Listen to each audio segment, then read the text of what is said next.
Hi guys, welcome back to the channel and another update on Orwin, my MK2 Cav gold hatchback, my rat Cav. Just before I go any further, I just want to say a big thank you to all the people who watch my channel on a regular basis and all the people who've subscribed.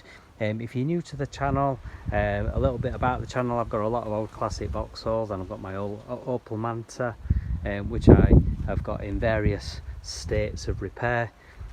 Various projects, including a Nova GSI.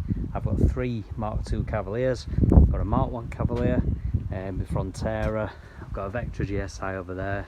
My Manta, like I've mentioned, I've also got a Nova GSI as well. So if you're new to the channel, please do consider subscribing and click the notification bell so you don't miss any future updates. I've got a lot of videos like this coming along. So Orwin is my 1984 GL hatch. As you can see, is my rat Cav. It's covered in lots of patina, rust spots, as you can see, and I'm just in the process of doing some restoration work to try and get him back on the back on the road. He's been off the road for about a year. If you've been watching the recent updates, you can see I've been doing this repair to the spring seat. I had to take that off and repair the chassis row behind it and then weld that back on. I then came around and found this hole on the interior, so this is just an update to show how I'm managing to get this all cleaned up. As you can see, I'm getting rid of as much of the rust as I possibly can, ready to make up repair patches to weld it up. But there's no point in bodging it and just welding repair patches over the top of rust, hence why I'm spending a good bit of time to grind out as much of the surface rust as I possibly can. I'm just doing a bit around this rear chassis mounting point for the rear beam, and thankfully it is all absolutely solid as a rock. There is some surface rust which I'm just clearing away. Obviously that bit's going to need replacing, and I'm going to have to fabricate some pieces to make up the inner arch again. And obviously that piece there where the seat belt mount is.